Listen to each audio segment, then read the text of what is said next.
Jean-Marie Michel Mokoko a incarné aux yeux des Congolais, il y a deux choses à dire.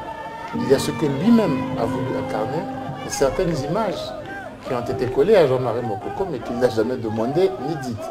Jean-Marie Mokoko a voulu incarner un changement. Jean-Marie Michel Mokoko est un homme politique congolais opposant au régime du président Denis Sassou Nguesso. En mai 2018, il écope d'une peine de 20 ans de prison ferme, 2 ans après la présidentielle de mars 2016 qu'il a vu terminer 3e sur 9 candidats, totalisant 13,74% des suffrages, selon les résultats annoncés par le ministre de l'Intérieur. Lors de la période dite de l'avènement de la démocratie en 1991 en République du Congo, Jean-Marie Michel Mokoko tente de dépolitiser l'armée congolaise afin de réduire l'influence des militaires dans la vie politique du pays. En septembre 1990, à l'époque du congrès de la Confédération syndicale congolaise, syndicat qui a voulu se détacher de la tutelle du parti présidentiel, le PCT, Parti congolais du travail, et qui a organisé des manifestations parce que le général président, déjà à l'époque Denis Sassou Nguesso, avait interdit la tenue de ce congrès syndical et en réaction, les syndicalistes avaient déclenché une grève générale. Et le général Denis Sassou Nguesso avait donné instruction au général Jean-Marie Michel Mokoko, qui était donc chef d'état-major des armées depuis 1987, donc de mater la grève générale et de tirer sur les syndicalistes des armées.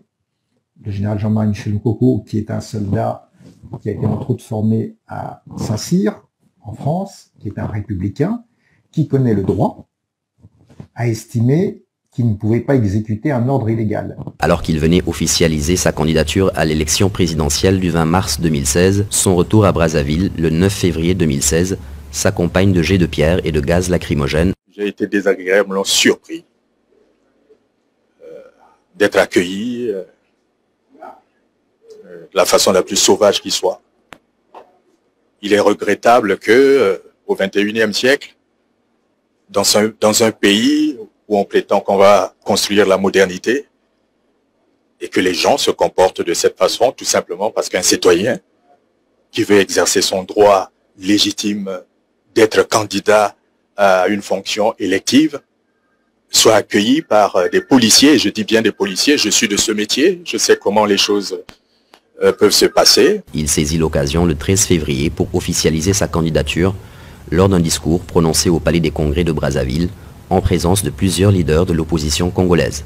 Face à l'accentuation de la pauvreté, de nos sœurs, de nos mères réduites à la survie, face à l'humiliation de nos pères, contraints à la mendicité, au crépuscule d'une vie souvent de dur labeur, face à la dégradation constante de l'État dans tous ses fondements, face à la fracture sociale béante qui divise le Congo entre nantis et ennemis, face aux sollicitations pressantes de nombreux compatriotes de tous horizons et des forces de progrès, j'ai décidé de prendre le parti du peuple en me portant candidat à l'élection présidentielle. Désireux de se rendre à Pointe-Noire le 15 février, Jean-Marie Michel Mokoko est interdit de prendre l'avion à l'aéroport de Maya Maya. La chaîne de télévision nationale diffuse le même jour une vidéo montrant le général en train de planifier un coup d'État. Arrivé à l'aéroport, à 7 h du matin, nous avons été refoulés. Il était clair qu'il allait gagner l'élection présidentielle. Donc tout a été fait par le pouvoir pour essayer de l'empêcher de gagner. Dans la vidéo diffusée le 15 février 2016, on y découvre le général Mokoko en train de discuter de la préparation d'un coup d'État contre le président congolais Denis Sassou Nguesso, avec des hommes se présentant comme des agents français proches de la Direction générale de la sécurité extérieure, DGSE. Lorsque le général Jean-Marie Michel Mokoko était interpellé à la Direction générale de la surveillance du territoire en 2016 pour répondre à des faits qui auraient été commis en 2007, cela nous a paru surprenant. Il aurait été arrêté, interpellé depuis 2007 que cette fameuse vidéo dont il est question est en possession du pouvoir politique. Le pouvoir politique ne peut pas décider de mettre au frais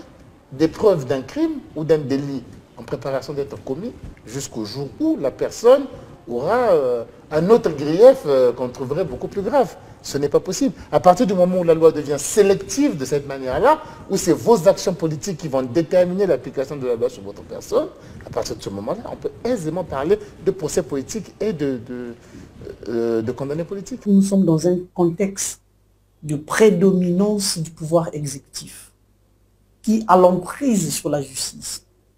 Donc certaines autorités politiques, civiles ou militaires, donnent encore des instructions à des magistrats sur des directives à prendre.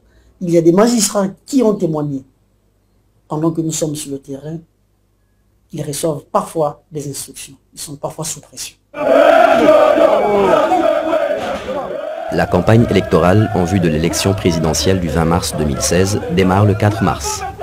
Malgré ses interpellations par la police, le général Jean-Marie Michel Mokoko, que d'aucuns surnomment Moïse, sillonne les départements de la Lékoumou et le Niari avant de franchir Pointe-Noire le 12 mars, ville frondeuse d'où sont partis les premiers appels à sa candidature. Devant une foule nombreuse, il promet d'être un président pas comme les autres, qui désire apporter des solutions à la vie de l'État et surtout à l'emploi des jeunes. Avant de mener à bien sa campagne électorale, le général Mokoko a plusieurs fois été interdit de circuler entre Brazzaville et Pointe-Noire.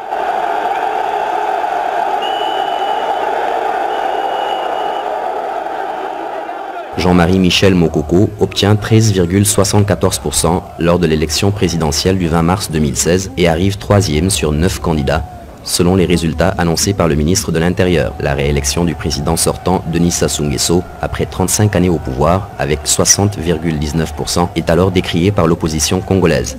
Le 24 mars 2016, le général Mokoko lance un appel au peuple congolais, l'encourageant à se révolter et à faire acte de désobéissance civile.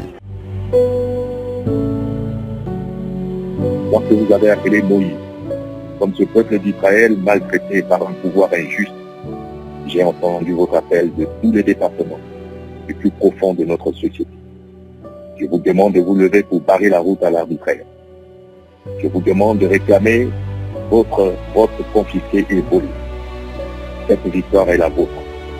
Vous avez massivement rejeté celui qui prétend avoir gagné cette élection dès le premier tour. À mes frères d'armes de la force publique, souvenez-vous de nos engagements de la conférence nationale souveraine. Nous sommes une force publique et républicaine au service du peuple envers lequel nous avons des devoirs et des obligations. Peuple congolais, votre destin est entre vos mains. Il vous appartient de le défendre. J'ai prescrit en date du 17 février 2016 au directeur général de la surveillance du territoire les missions ci-après. Petit A. Procéder immédiatement à l'interpellation de M. Jean-Marie Michel Mokoko. Petit B. Procéder sans délai à son interrogatoire ainsi que de tout sachant. Petit C. Déférer à mon parquet le ou les concernés après enquête. La Direction générale de la surveillance du territoire, DGST, le convoque le 14 juin afin de l'incarcérer. Il est présenté le 16 juin au procureur de la République, André Okongakala, ainsi qu'au doyen des juges. Le premier chef d'accusation, c'était soi-disant atteinte à la sûreté intérieure de l'État, alors qu'en plus le code de procédure pénale